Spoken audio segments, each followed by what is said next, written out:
So my first episode, we were talking about how we really can slay the beast in projects and really having to define the beast first and foremost for a project. Well, I ran across this great post from a guy that I used to work with named Mehmet Dugan, who is now the VP of marketing at Planet Media.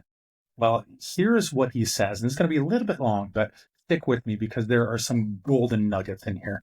He says in 1941, during World War II, American soldiers established military bases on the remote Pacific islands near Melanesia and Papua New Guinea. The indigenous people who had lived isolated from the modern world suddenly witnessed airplanes landing, radios communicating across distances, and goods like food and clothing arriving seamlessly from the heavens. For several years, the islanders collaborated with the soldiers, assisting in building airstrips and transporting supplies. In return, they received gifts and supplies, things they had never seen before. When the war ended, the soldiers left, and their cargo planes stopped coming. Confused, the islanders longed for the return of these miraculous goods. They began building mock airstrips, bamboo control towers, and even wooden planes, mimicking the actions they had seen the soldiers perform.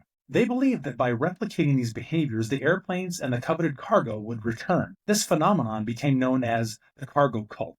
The islanders were imitating the form without understanding the function.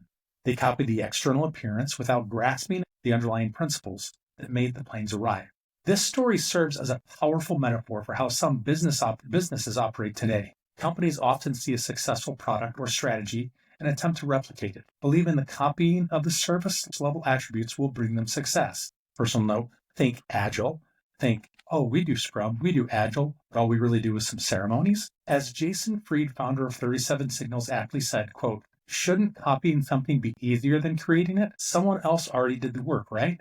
The problem is that the work on the original is invisible. The copier doesn't know why it looks the way it looks, or feels the way it feels, or reads the way it reads. Copying skips understanding.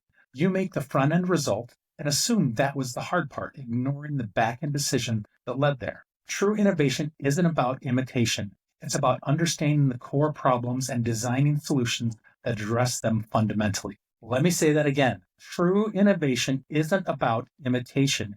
It's about understanding the core problems and designing solutions that address them fundamentally. That is exactly what we're going to be talking about in Questioning Our Perspective, episode 2. So tune in. It's getting posted in the next couple of days.